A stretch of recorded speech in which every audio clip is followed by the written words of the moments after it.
So the list of those who can now be targeted may lengthen from people who actually do bad things to people who merely think bad things. And the government's definition of peddling hatred could be someone else's deeply held religious belief. Is countering extremism compatible with freedom of religion? Douglas Murray, Associate Director of the Henry Jackson Society. Aren't you a key extremist influencer? And be so critical of Islam. I mean, you're a neocon hate preacher, aren't you? Some of the things you've said. Well, I suppose that some very extreme people might claim that. I'd be surprised if you could hold it up. If I can answer the question that we started with. Well, you've said some things in the past. Conditions for Muslims in Europe must be made harder across the board. All immigration into Europe from Muslim countries must stop. I've always been of the view that it's unwise to have immigration at the rate it's happened in recent years.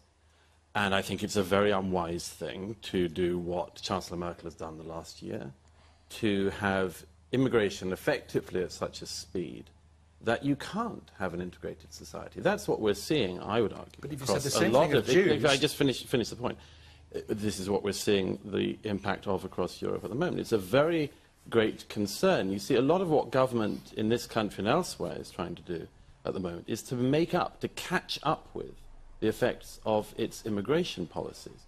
Because if you have, as Germany has now, an extra 2% of your population coming into the country every year, I would argue you don't have a hope of having an integrated society. You don't have a hope of having a cohesive society. And as for the argument that, as it were, this is something you wouldn't say about any other group and so on, I can assure you that if any other minority group within a society had a constant record of producing a minority within it, but a minority that is significant, of people who, for instance, blow up tubes, or buses, or fly planes into the Twin Towers, or, as happened 3 years ago today, murder a soldier on the streets of London, decapitate him in broad daylight for being a member of the British Army, I would say that you would say that about any other group. I think you would be deeply concerned about any group in society that had that, even as I say, as it is, a very distinct minority. Let me just remind you of one other fact, if I may, whilst you've got me onto it. Which is that a lot of other minorities, I think rightly, are concerned about this. As a gay man, it doesn't enormously please me that, as a poll fronted by Trevor Phillips the other week showed, the majority of Muslims in the UK want homosexuality to be made illegal.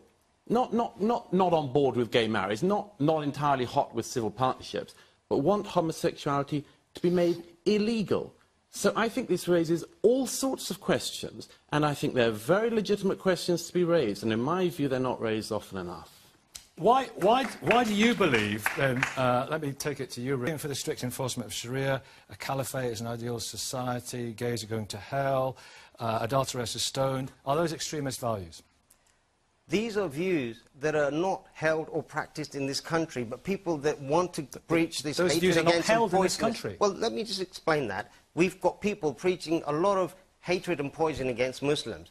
Give me one case, even in Muslim countries, where they practice Sharia law, where they go as a routine, hold on, in routine. Most Muslim countries do not do the death penalty, they do not do the stoning, they do not do all these things. This is most Muslim countries that are supposed to run under Sharia law. Let me... Some do, but they are... It shouldn't be necessary to have to shoot this down, but let me do it. Sunni, Shia, two most important distinctions within Islam. The most important Sunni state in the world, Saudi Arabia, executes people for being gay. The greatest friend of the UK. He crucifies people, beheads people and crucifies. Recently sentenced to beheading and then crucifixion an underage young Shia man because of his familial connections with the Shia family that the Sunni house of Saudi Arabia didn't want to live. Then let's go to the other side then, to the Shia powers. The most important Shia country in the world is Iran.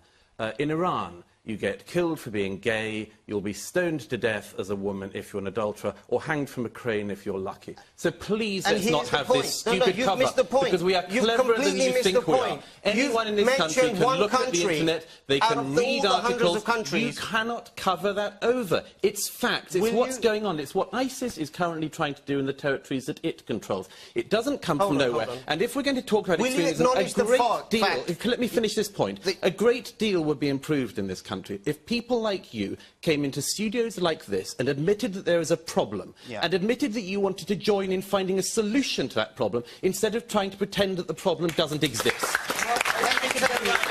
And listeners to recognise is that the evidence that this policy is based upon simply does not stack up. It is non-scientific because there is, Nikki, if you let me finish, there is no empirical evidence saying that an extreme form of Islamic ideology is, in fact, the cause of terrorism. And you look at the work of Martha Crenshaw, you look at the work of Mark Sageman, ex-CIA, and you look at all these other studies that have been done on it, the scholarship, and they're pulling faces now because they can't come back at this. Whoa, wait a minute, everybody. Wait a minute. No, hang on, Steve. No, wait a second. No, Peter, in a second. Not quite yet. Not quite yet. You say, hang on, Rizwan. You say that they can't come back, and I'm going to let them. Then you mentioned as well other religions, and I'm going to come to you, Linda, on that, because you may feel that some of your views will be marginalised and frowned upon. That was a very interesting point. Yeah. Conservative Christians. Linda Rose, what are you... And you raised this point, Rizwan. What about people of your ilk who are worried about this legislation because what you want to say and what you want to believe may be curtailed? Yes, we're very worried. What sin for a man to lie with a man? What does it say the punishment should be? Again, the various punishments that I'm trying to remember, actually, in Leviticus. Is it stoning? I would have to check that, Nikki, because I'm not entirely sure. Douglas Murray?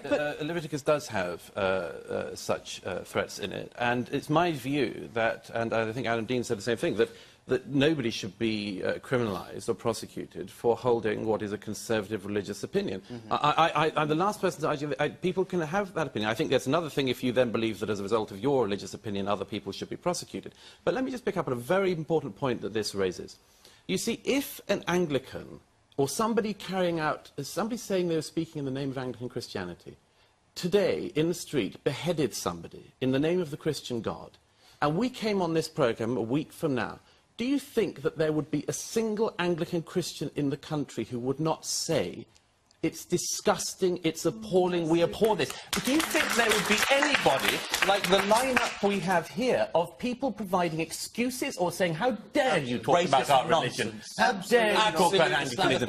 This is the problem. These two gentlemen here epitomise the problem.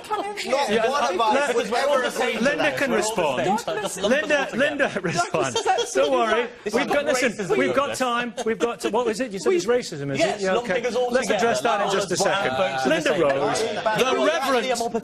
Why didn't you call him misogynist and throw out some Everybody be quiet. Everybody be quiet. I am not denying the fact that the UK is probably one of the best countries, right? I was born and raised here. All I'm saying to you that if you deny a group of people the chance to articulate their identity around Islam, then what you are essentially doing is you are saying that you can be a citizen, but you cannot be a citizen who chooses to express their identity around Islam. That's what I did not engage with racism, Douglas. I would not. Rabia, we haven't heard from you. Wait, everybody. Okay, wait, everybody. After we've spoken to Rabia, thank you very much. It is important because Peter raised some really excellent points that I think need to be emphasised. And one is that you can keep claiming that ideology and religion is the cause of this issue, but as Peter very articulately just noted, that actually all the cases that we have show that this is a political phenomenon. And in fact, even MI5's internal research on the issue of political violence and terrorism showcases that religion actually acts as a bulwark against terrorism and political violence. So this idea that it's this overzealous, irrational ideology that's driving terrorism is a complete red herring and disingenuous. And the second thing is that policies that are being introduced now by the government in the name of countering political Islamic violence are already being applied to non-Muslim communities, and the police have been surveilling the leaders of the Green Party, Cyan Berry and Caroline Lucas is a member of Parliament. So here we have it. Animal rights people as well. Absolutely, and left-wing dissidents and activists. Douglas Murray, do you want to come back in here? Well, just quickly, because you mentioned the thing of British values.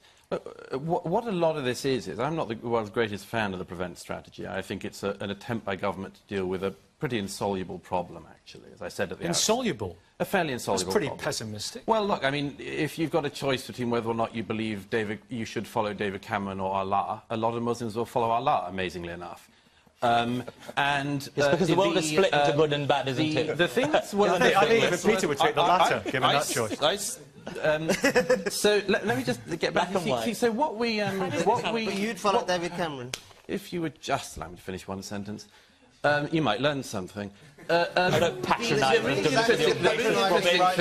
The really interesting thing is, Nikki, is that what our government in Britain is trying to do, as a result, as I said at the beginning, of the mass immigration they've had in recent decades, is to try to build a cohesive society and to cohere society. Now, the interesting thing about this is that this government, as with the previous government, doesn't particularly have the confidence to say Britain and British values, British institutions, and so on. So what are we doing?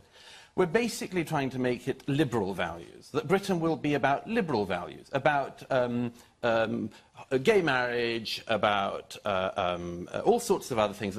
They've pinned this on. I, by the way, think this is a big mistake, because it's all very well saying we will make people liberals, but that doesn't mean, among other things, you make them, as it were, British or with any other sense of identity. So the interesting thing is, though, that because the British government has decided effectively the best we can do is to make people vaguely liberal, then it means that the qualifications for extremism, as it were, are exactly effectively conservative ideas. And that is why the Islam thing keeps on posing such an issue. Because, you see, in the terms of social liberalism, Islam is the slowest kid in the class. And we are all speaking at the level of the slowest kid in the class. And that is a problem that we're not going to get over for a long time to come. Mohammed, Just put it as the last do word. it quickly. If everything was true as these right-wingers claim it is, why is Islam... right-winger. Why, not you. Why is Islam... why is Islam the fastest growing religion in the Western world? That says it all. It is. It is. That's the end of it. That's the end of it. That's the end of it.